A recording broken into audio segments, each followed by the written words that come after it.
Hey bonjour! Aujourd'hui on va parler des différentes façons de tuer ces personnages.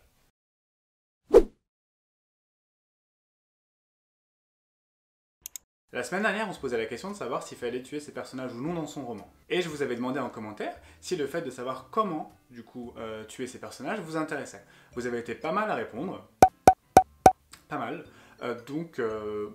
moi j'obéis vraiment, j'ai pas de personnalité. Du coup, on va en parler aujourd'hui. Alors déjà en temps normal, notre historique de recherche est pas mal chelou. Mais en tant qu'écrivain, on se retrouve parfois à taper des choses encore plus bizarres que d'habitude. À tel point que je pense que si jamais la police venait chez moi et contrôlait mon historique de recherche, je suis quasiment sûr que je me ferais interner ou qu'on mettrait en hôpital psychiatrique. Pourquoi? Je vais tout te dire. Parce qu'en fait, mon historique de recherche est rempli de visites sur des sites qui expliquent comment se suicider, comment tuer ses parents, différentes méthodes de torture, autant passées que modernes, et il y en a plein, les gens sont très créatifs. Et ça, en fait, ça fait un petit peu psychopathe, donc vaut mieux pas le montrer à tout le monde, ça. Garde-le pour toi.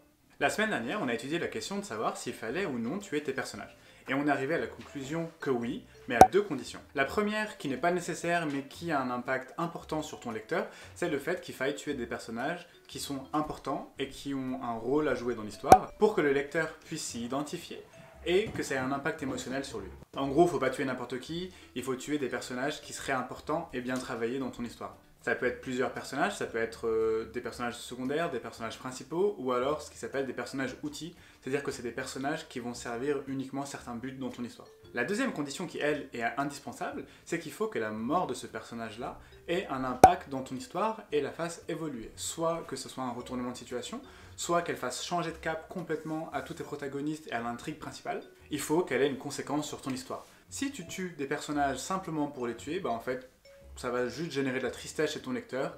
Je trouve que c'est un petit peu limité finalement. Pour être tout à fait honnête, moi je pense que pour un écrivain, le mettre dans une situation où son personnage va devoir en tuer un autre, c'est le meilleur moyen pour en apprendre plus sur son personnage. Je m'explique. Il y a peu de situations qui vont pousser ton personnage à l'extrême de sa personnalité et dans ses derniers retranchements.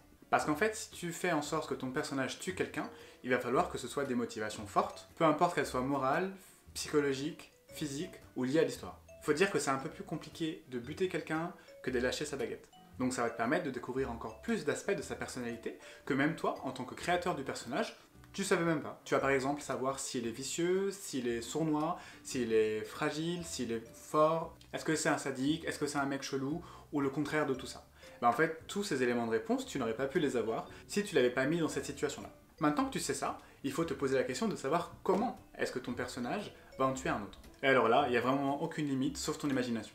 À savoir qu'à travers l'histoire de l'humanité, il y a tellement de saloperies faites par des salopards que t'as vraiment l'embarras du choix. Bon, mettons, tu veux des exemples. Alors moi, ça me fait super plaisir de faire une recherche et faire une compilation de différentes morts. Mais juste avant de te montrer cette compilation, il faut bien savoir qu'il y a plusieurs sortes de morts. Parce que la mort va refléter la personnalité du tueur. Par exemple, un personnage un peu cinglé, un peu taré, va forcément, ou en tout cas a priori, générer des morts plus sales qu'un autre. Il y a des chances qu'elle soit un petit peu dégueulasse. Alors qu'un personnage plus en retrait, moins exubérant, a priori la mort sera raccord avec sa personnalité. Encore que, il peut être lui très très chelou en fait, au fond, que ça se trouve même lui savait pas. Ça c'est vraiment un travail psychologique que tu dois faire de ton personnage. Bon, en tout cas pour lui, il y a des chances que la mort soit plus discrète, plus sobre. Tu tentais qu'il puisse y avoir des morts sobres. Et là, c'est à toi de rentrer dans les méandres de la psychologie de ton personnage, c'est-à-dire, par exemple, est-ce qu'il va avoir de l'empathie pour la personne qui tue, ou au contraire, si c'est un sociopathe ou un psychopathe, est-ce qu'il ne ressent rien à part le plaisir de le tuer et du coup ne pas ressentir la souffrance de l'autre? Est-ce qu'il pleure en le tuant parce qu'en fait il ne veut pas le faire, mais pour X raisons, par exemple peut-être que c'est un ordre, peut-être qu'il est obligé de le faire parce que sinon lui-même aura des problèmes et que du coup il ne veut pas se retrouver dans cette situation-là.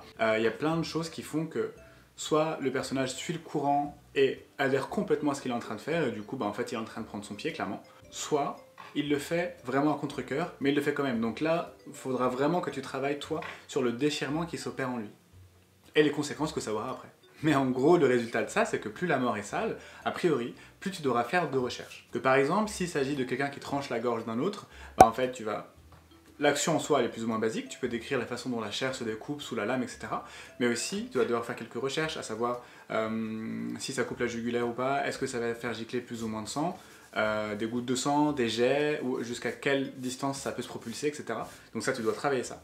Par exemple, si tu fais une scène un peu plus compliquée, un peu moins probable, par exemple, je sais pas, un personnage qui coupe avec une scie l'avant-bras de quelqu'un, il y a non seulement tout ça, Mais en plus de ça, il faut que tu étudies la résistance de la chair, la résistance de l'os. Est-ce qu'il se craque? Est-ce qu'il se fend? Le bruit que ça fait, le bruit de la scie contre l'os, le bruit de la scie contre la chair. Et en fait, tout ça, c'est des choses qu'il va falloir étudier en amont pour que ta scène soit encore plus crédible.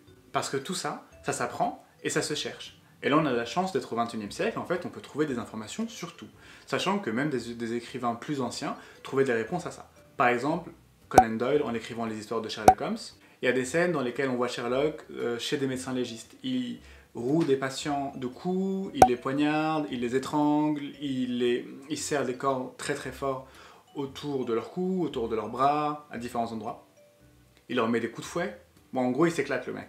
Bah ça permet à Sherlock Holmes d'être plus efficace dans son travail. Ça va lui permettre de savoir si les blessures qu'a reçues un cadavre ou une victime sont post-mortem, pré-mortem, si elles ont eu lieu pendant que le personnage était en train de mourir, si elles sont plus anciennes, ça va lui permettre de comprendre tout ça. Ça veut dire que son travail de détective est encore plus crédible, parce qu'il est basé sur des réalités en fait qui se passent et qui s'opèrent sur le corps.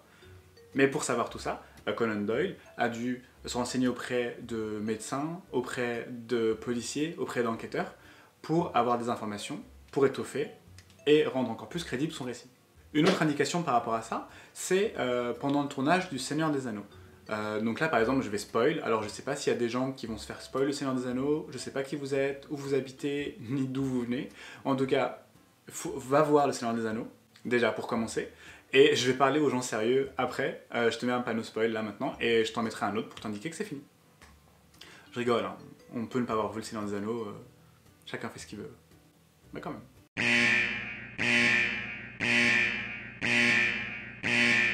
Alors, pendant le tournage du film Le Seigneur des Anneaux, il y a une scène dans laquelle Saruman se fait poignarder par Grima, langue de serpent. La scène est dans le livre, elle est quasiment fidèle à ça dans le film, et Peter Jackson a donné à Christopher Lee, du coup l'acteur qui joue Saruman, des consignes quand il reçoit le coup de poignard. Il lui a dit, en fait, quand tu vas recevoir le coup de poignard, je voudrais que tu fasses un grand cri de souffrance. Et là, Christopher Lee lui répond, mais dis-moi, Peter, est-ce que tu sais le bruit que fait quelqu'un quand il se fait poignarder dans le dos? Parce que moi, oui. Du coup, il lui explique qu'en fait, que quand quelqu'un se fait poignarder dans le dos, en fait, le coup de poignard, il peut soit perforer les poumons, soit le cœur, soit peu importe, mais en tout cas, le choc que ça procure et la surprise va faire que le personnage qui reçoit le coup de couteau ne crie pas, il pousse un soufflement, parce que la respiration lui est coupée, donc il ne peut pas crier. Et voilà, on va savoir pourquoi lui, c'est ça, il est chelou, il a dû faire des trucs particuliers pendant qu'il bossait chez les services secrets anglais, mais en tout cas, il savait ça. C'est ce qui fait que du coup, pendant la scène, Saruman pousse un genre de souffle coupé, c'est pas un cri, mais en tout cas, il ne peut pas respirer, il ne peut ni crier ni respirer. Et du coup, c'est pour ça qu'on a ça. Donc en fait, là, c'est de façon empirique, Christopher Lee savait ça, donc il savait le bruit que ça devait faire. Donc là, ça aurait été, pour les gens qui savent, bon, finalement, c'est du sens du détail, mais pour les gens qui savent le bruit que ça fait, ce n'est pas crédible. Donc autant, en fait, être le plus crédible possible dans son travail et se renseigner sur les conséquences des différentes façons de mourir. I seem to recall that I did say to Peter, have you any idea of what kind of noise happens when somebody is stabbed in the back? And I said, well, because I do. Oh, yeah. It's not, I like that. It's because the breath's driven out of your body. Ça va simplement te permettre d'apporter plus de crédibilité à ta scène de mort et avoir encore plus d'impact sur ton lecteur. Donc ça, c'est l'importance de ton travail de recherche sur la crédibilité de la mort. Mais il n'y a pas que ça. Parce que ça va te garantir la crédibilité de la scène en tant que telle. Mais il faut analyser d'autres éléments. Il faut qu'elle soit cohérente dans ton univers et dans la période historique dans laquelle ça se passe. Et aussi dans ton genre littéraire. Parce qu'on est d'accord, une blessure avec un blaster, ça n'a pas le même impact et la même conséquence qu'un coup de hache dans le crâne. Donc là, c'est du bon sens. En fonction de ton genre, soit de la SF, de l'heroic fantasy, de l'urban fantasy, de la romance, du contemporain, de l'historique, peu importe, en fait, il faut que ce soit cohérent. Il n'y aura pas de gun chez un chevalier au XVIe siècle, a priori. Donc ça, c'est la cohérence qu'il va y avoir autour de ta scène. Et dans cette scène-là, elle est vécue par des personnages. Donc là, il va falloir faire un travail sur la psychologie de tes personnages. Donc, et là, tu as un puzzle de possibilités, pas sans fin, mais en tout cas très complexe. Par exemple, ça peut être un méchant qui tue un méchant, un gentil qui tue un gentil, un méchant qui tue un gentil qui tue un méchant. Là, vraiment, tu te fais plaisir, tu fais ce que tu veux. Ce qui est sûr, en tout cas, c'est que ça fait pas mal de combats. Et j'insisterai jamais assez dessus, il faut développer la victime qui va subir le crime, du coup, pour qu'elle ait un impact sur ton histoire, mais il faut surtout pas oublier le criminel, le tueur, parce que le meurtre Pour qu'il soit encore plus important, il va falloir que ça ait des conséquences psychologiques sur lui, qu'elles soient positives ou négatives. Et ça va être un excellent point du développement de ton personnage. Par exemple, si c'est quelqu'un qui n'a pas prévu de tuer, eh ben en fait, il va être affecté de façon très négative dessus, avec du remords, de la culpabilité, il va faire même des cauchemars, ça se trouve, il aura des syndromes post-traumatiques de la scène, et il va vraiment, a priori, c'est pas la teuf, il va vraiment pas bien vivre la situation. À moins que tu sois encore plus chelou que les gens chelous, et que tu fasses en sorte que cette personne qui n'a pas prévu de tuer ce personnage-là, eh ben en fait, finalement, il kiffe. Qu'il ait du coup une passion pour le meurtre naissante qui sort de nulle part, ou pas de nulle part si tu travailles bien le personnage. En fait, ça peut être des choses dormantes que tu as bien amenées, mais que du coup le personnage lui ne soupçonnait pas.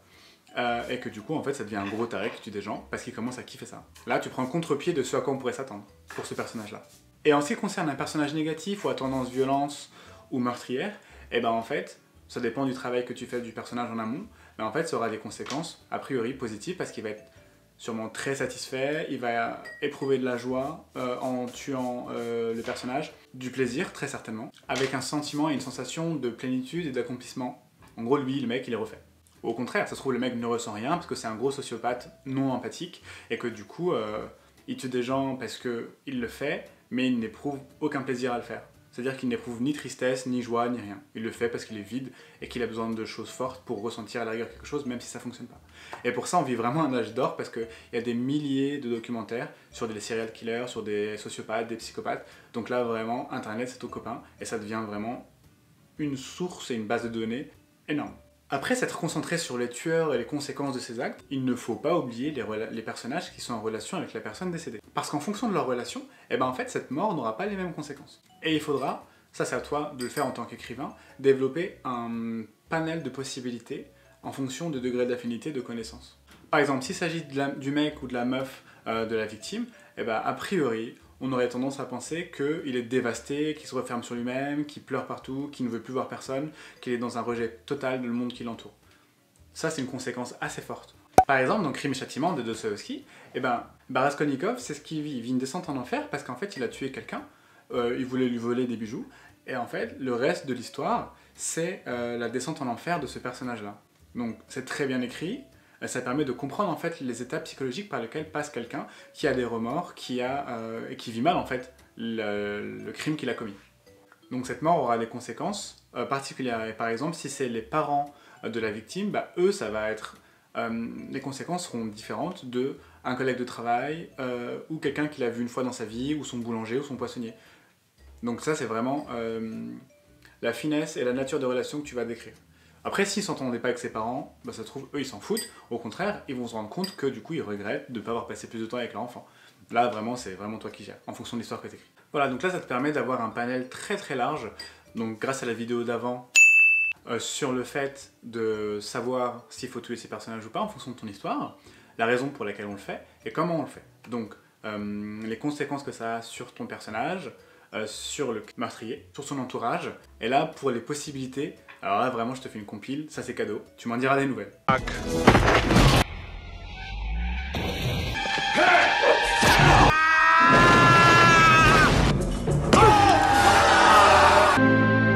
Shit.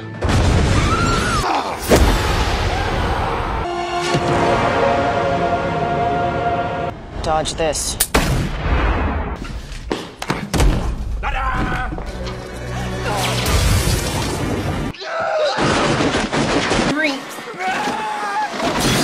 Yes, I bet you have.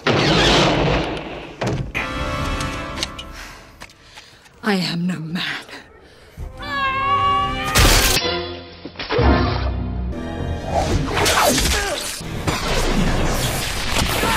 The only one!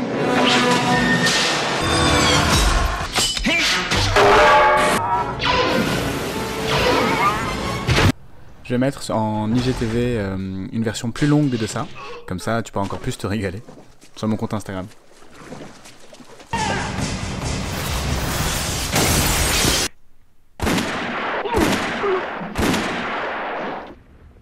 When you have to shoot, shoot, don't talk. Ah oui, c'est pas mal ça comme conseil. Vraiment de rien, ça m'a fait plaisir. Et je t'avais parlé la semaine dernière du site de Dead Meat Fandom.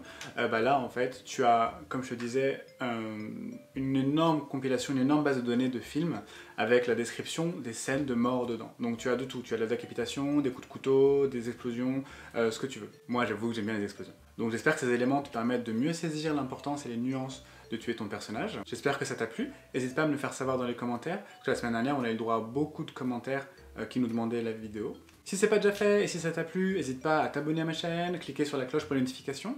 Et si t'as envie, ça te fait plaisir de partager la vidéo. Je te mets le lien de mon compte Instagram. Je suis très actif aussi, donc il y a pas mal de conseils d'écriture, d'astuces. Donc il y a moyen que tu trouves des informations qui t'intéressent. Je te mets le lien dans la description. En attendant, je te souhaite une bonne lecture, une bonne écriture, un bon week-end. Et je te dis à vendredi.